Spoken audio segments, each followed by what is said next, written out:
नमस्कार.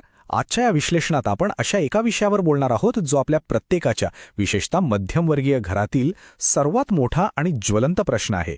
करिअरची अचूक दिशा नक्की कोणती निवडायची? हा प्रवास कधीकधी खूप गोंधळात टाकणारा असू शकतो, पण आज आपण अत्यंत सोप्या भाषेत आणि पुराव्यांनिशी यावर प्रकाश टाकणार आहोत. सुरुवातीला आपल्याच आजूबाजूला असणाऱ्या एखाद्या छोट्या शहरातल्या तरुणाची कल्पना करा. घराची आर्थिक परिस्थिती तशी बेताचीच. शिक्षण पूर्ण झाल्यावर कुटुंबाला हातभार लावण्यासाठी कधी मोबाईलच्या दुकानात, कधी मेडिकलवर, तर कधी अगदी छोट्या मोठ्या गोष्टी विकण्यासारखी कामं करावी लागतात. ही केवळ एकाची कथा नाही बरं का. आपल्या देशातील लाखो तरुणांची ही रोजची धडपड आहे. कुटुंबासाठी अविश्रांत मेहनत घेण्याची त्यांची ही तयारी खरंच वाखाणण्याजोगी असते. पण या सगळ्या संघर्षात एक प्रश्न त्यांच्या मनात सतत घोळत असतो.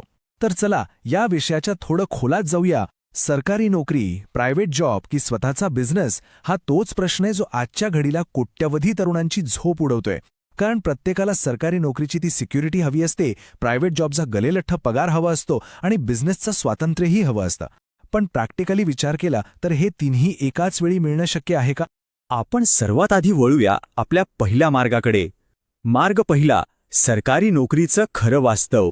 बघा, मध्यमवर्गीय कुटुंबांसाठी सरकारी नोकरी मिळवणं हे एखाद्या सर्वोच्च ध्येयासारखं असतं.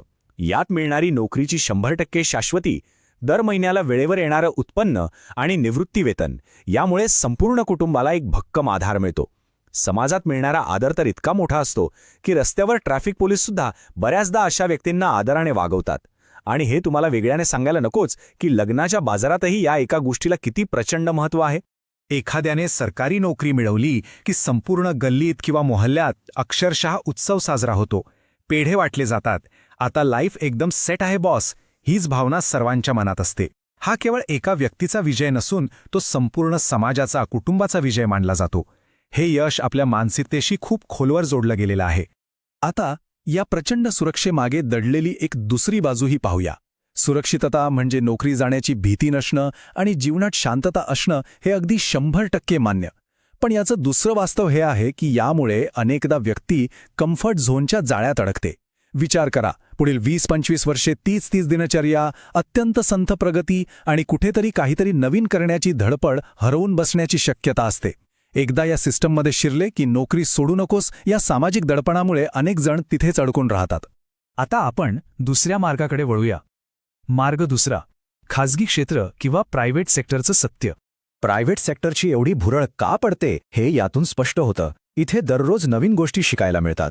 प्रत्येक त्रैमासिक म्हणजे क्वार्टरमध्ये उत्तम परफॉर्मन्स दाखवावा लागतो, ज्यामुळे कौशल्यांचा वेगाने विकास होतो. अत्यंत वेगाने वाढणारा पगार आणि जागतिक पातळीवर काम करण्याची मिळणारी संधी यामुळे हे क्षेत्र प्रगतीसाठी प्रचंड आकर्षक वाटतं. पण थांबा, इथे एक अतिशय गंभीर धोका आहे, ज्याला आपण लाईफस्टाईल इन्फ्लेशन ट्रॅप किंवा सोप्या भाषेत जीवनशैलीच्या महागाईचा सापळा म्हणू शकतो. होतं काय, पगार वाढला की मोठी घरं, महागडी शहरं आणि चैनीचं जीवन जगण्याकडे साहजिकच कल वाढतो. वाढलेला हा पगार या नवीन जीवनशैलीत पूर्णपणे शोषला जातो आणि खूप पैसे कमवूनही हे तरुण आर्थिकदृष्ट्या असुरक्षितच राहतात. ते एका अदृश्य आर्थिक पिंजऱ्यात अडकतात. कॉर्पोरेट जगाच्या या दोन्ही बाजू समजून घेणं खूप गरजेचं आहे. एका बाजूला जागतिक स्तरावरील एक्सपोजर, आधुनिक विचार आणि गलेलठ्ठ पगार आहे, पण दुसऱ्या बाजूचं वास्तव खूप कठोर आहे. अचानक होणारी नोकर कपात म्हणजेच लेऑफ्सची सतत टांगती तलवार, कामाचा नेहमी असणारा प्रचंड ताण आणि त्यामुळे निर्माण होणारा मानसिक तणाव, हे या क्षेत्राचं काळं सत्य आहे, ज्याकडे आपण दुर्लक्ष करू शकत नाही. आता आपण येऊया तिसऱ्या आणि अंतिम मार्गावर. मार्ग तिसरा, व्यवसायाचं मायाजाळ. व्यवसायाचं हे चित्र बाहेरून खूप रोमॅन्टिक आणि आकर्षक वाटतं, नाही का? इथे कोणी बॉस नसतो, स्वतःचं संपूर्ण स्वातंत्र्य असतं, प्रगतीला कोणतीही मर्यादा नसते. Sky is the limit. जेवढी मेहनत घ्याल त्याचा थेट आणि पूर्ण फायदा स्वतःलाच मिळतो. आपले क्रिएटिव्ह विचार प्रत्यक्षात आणण्याची इथे पूर्ण मुभा असते, जे इतर कोणत्याही नोकरीत मिळणं कठीण आहे. पण हे आकडे बघा. हे आकडे आपल्याला वास्तवाची अत्यंत कठोर जाणीव करून देतात. व्यवसायात प्रवेश करणं कितीही सोपं वाटत असलं तरी तिथे टिकून राहणं अत्यंत दुर्मिळ आहे. 90% स्टार्टअप्स अयशस्वी ठरतात आणि केवळ 10%च यशस्वी होतात. होय, 90%. हा आकडा खरंच विचार करायला लावणारा आहे. व्यवसाय सुरू करण्यासाठी केवळ जिद्द किंवा आवड असणं पुरेसं नाहीये. यासाठी किमान 1 वर्षाचा आपत्कालीन निधी म्हणजेच इमर्जन्सी फंड असणं अत्यंत आवश्यक आहे. शिवाय सेल्स आणि मार्केटिंगची पक्की कौशल्य हवीत, प्रचंड संयम हवा आणि सर्वात महत्त्वाचं म्हणजे लोक काय म्हणतील या भीतीवर मात करण्याची, कुटुंबाचा अविश्वास आणि समाजाच्या टोमण्यांना सामोरे जाण्याची भक्कम मानसिक ताकद हवी. हे व्यवसायात टिकून राहण्याचे अत्यंत कठोर पण प्राथमिक नियम आहेत. या सर्व वास्तवांची जाणीव झाल्यानंतर आता वळूया या विश्लेषणाच्या अंतिम आणि सर्वात महत्त्वाच्या टप्प्याकडे. यातला योग्य मार्ग कसा निवडायचा? या तक्त्यावरून एक गोष्ट स्पष्ट होईल की करिअरच्या बाबतीत कोणतंही एकच परफेक्ट किंवा अचूक उत्तर नसतं. योग्य निवड ही पूर्णपणे तुमच्या स्वभावावर, तुमच्यावरील जबाबदाऱ्यांवर आणि जोखीम किंवा रिस्क घेण्याच्या क्षमतेवर अवलंबून असते. ज्यांना आयुष्यात स्थिरता हवी आहे आणि धोका पत्करायचा नाही, त्यांच्यासाठी सरकारी नोकरी उत्तम आहे. ज्यांना वेगाने प्रगती हवी आहे आणि कॉर्पोरेट जीवन आवडतं, त्यांच्यासाठी प्रायव्हेट जॉब योग्य आहे.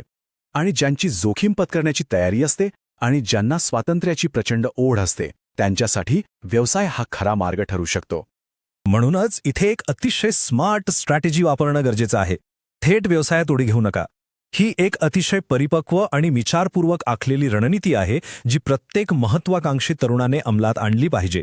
यशस्वी उद्योजकतेचा हा एक विचारपूर्वक आखलेला मार्ग पहा. पायरी 1, आधी एखादी नोकरी मिळवा. पायरी 2, एक आर्थिक पाठबळ म्हणजेच चांगला बँक बॅलन्स तयार करा.